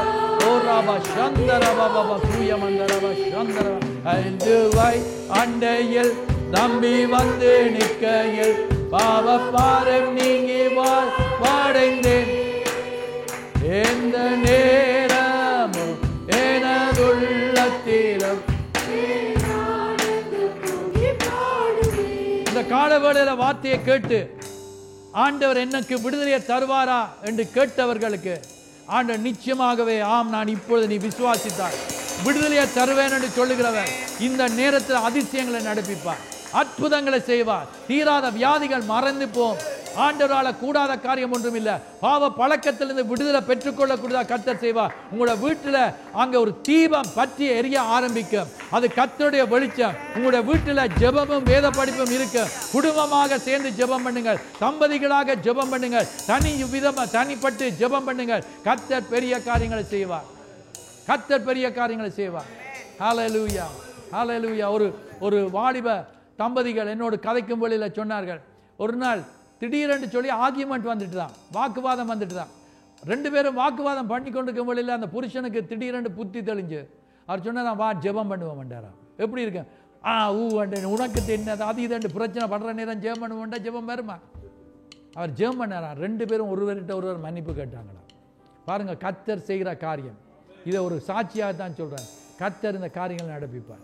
எல்லாரும் கண்களை மூடுவோம். எல்லாரும் கண்களை மூடி இந்த நேரத்தில் கர்த்தரை நோக்கி பார்ப்போம். சிங்காசனத்தில் வீற்றிருக்கிற தேவன், அவர் பெரிய காரியங்களை செய்ய வல்லவராக இருக்கிறார். அவர் சொல்லும் வேளையில் காரியங்கள் நடக்கும். அவர் கட்டளையிடும் வேளையில் எல்லாம் அசைய ஆரம்பிக்காதது எல்லாம் அசைய ஆரம்பிக்கும். கர்த்தரால் முடியாத காரியம் ஒன்றும் இல்லை. இந்த கால வேளையில் எனக்காக ஜெபம் பண்ணுங்கள். இந்த நாளில் நான் விசுவாசிக்கிறேன், நிச்சயமாகவே ரெண்டு பேர் ஒருமனப்பட்டு கேட்கிற எந்த காரியம் என்றாலும் கர்த்தர் செய்வேன் என்று சொல்லியிருக்கிறார். ஆகவே ஐ எம் பிலீவிங், எனக்காக ஜெபம் பண்ணுங்கள். ஐ பிலீவ், உங்களோடு சேர்ந்து ஐ எம் ப்ரேயிங், எனக்கு இந்த காரியம் நடக்க வேண்டும் என்று சொல்லுகிற ஆட்கள் மாத்திரம் சிறிய கரங்களை உயர்த்துங்கள். உங்களுக்காக நான் ஜெபம் பண்ண போறேன். அநேக கரங்கள் உயர்த்தப்படுகிறது. நீங்க ஜெபம் பண்ண போறீங்க, உங்களோடு சேர்ந்து நான் ஜெபம் பண்ண போறேன். ஆகவே நீங்கள் கர்த்தரை நோக்கி நீங்க வாய்களை திறந்து ஜெபம் பண்ண ஆரம்பிங்க. உங்களோட பிரச்சனை ஒவ்வொரு ஆளுக்கும் ஒவ்வொன்று இருக்கு, ஒவ்வொரு ஆளுக்கு ஒவ்வொரு தேர்வே இருக்கு. ஆண்டவர் இந்த வேளையில பதில் கொடுப்பார் என்றதை விசுவாசிக்கிறேன். கர்த்தர் பெரிய காரியங்களை செய்வார். Pray pray pray pray open your mouth and pray. மற்றாக்களுக்கு கேட்க விருப்பம் இல்லை என்றாலும் பரவாயில்ல, மற்றாக்களுக்கு கேட்கக்கூடாத என்றாலும் பரவாயில்ல. இந்த நேம் ஆஃப் ஜீசஸ், இயேசுவின் நாமத்தினால இந்த இடத்துல ஆண்டவர் நிறைய பேர் ஆண்டவர் சேர்ந்து ஜெபம் பண்ணி கொண்டிருக்கிறார்கள். சுவாமி, அன்பின் ஆண்டவர், அவருடைய தேர்வு என்ன என்பது எனக்கு தெரியாது, ஆனால் சர்வ வல்லவர், இருதயங்களை ஆராய்ந்து அறிகிற தேவன், அன்பின் ஆண்டவரை உள்ளின் திரியங்களை ஆண்டவர் காண்கிற தேவன், இப்பொழுது ஒவ்வொருடைய தேர்வைகளையும் சந்திக்கும்படி கேட்கிறார். அந்த ஜெபம் எதுவாக இருந்தாலும் அந்த ஜெபத்துக்கு பதில் வருவதற்கு தடை செய்கிற தடைகளை உடைத்து பதில்கள் கிடைக்கட்டும். சுவாமி, இந்த நாளிய அதிசயமான முறையில் அற்புதம் நடப்பெறுவதாக, வருத்தங்கள் அகன்று போவதாக, பிரச்சனைகள் நீங்குவதாக, வேதனைகள் நீங்குவதாக, கவலைகள் அகன்று போவதாக, கண்ணீர் துடைக்கப்படுவதாக, இருள் நீங்குவதாக, வெளிச்சம் வருவதாக, ஆசீர்வாதம் வருவதாக, செழிப்பு வருவதாக, சந்தோஷம் வருவதாக. இயேசுவின் நாமத்தினால ஒவ்வொருவரும் உங்களுடைய ஆசீர்வாதங்களை பெற்றுக் கொள்வார்களாக. இயேசுவின் நாமத்தினால கேட்கிறோம் பிதாவே, ஆமென். நம்முடைய கர்த்தராகிய இயேசு கிறிஸ்துவின் கிருபை, தேவனுடைய அன்பு, பரிசுத்த ஆவியானவருடைய ஐக்கியம், அவருக்காக வாழ ஒப்பு கொடுத்திருக்கிற ஒவ்வொருவரோடும் இன்றும் என்றும் சதா காலங்களிலும் எப்பொழுதும் இருப்பதாக. ஆமென்.